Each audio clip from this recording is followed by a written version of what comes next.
તો જય ભોળાનાથ, જય માતાજી. અને આપણે આજ તો જો ભીંડાની કાસરી બનાવી હતી, એટલે ભીંડો ધોઈને સાફ કરીને લઈ લીધો છે, સુધારીને એની કાસરી બનાવવાની છે. ભીંડાની કાસરી તમને કોનો લોકોને ભાવે છે. ભીંડો સારી રીતે ધોઈ નાખવાનો, પછી એને કટ કરી લેવાનું, અને પછી કટ કરી અને એમાં લીંબુ અને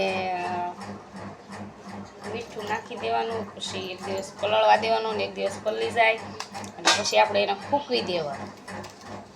ફૂંકવી પાપડ જેવો થાય એટલે ભીંડાની કાસરી ખાવામાં એટલી મસ્ત લાગે ને, એમ થાય કે આપણે ચાન ભાત એટલી ટેસ્ટી લાગે ને ખાવાની, મજા આવે. જેથી કરીને આપણે જે કોઈ મરચાં ન ખાતા હોય, કંઈ પણ ન ખાતા હોય, એના માટે ખાવામાં બહુ જ સારી.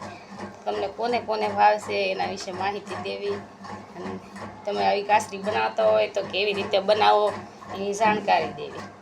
જય ભોળાનાથ.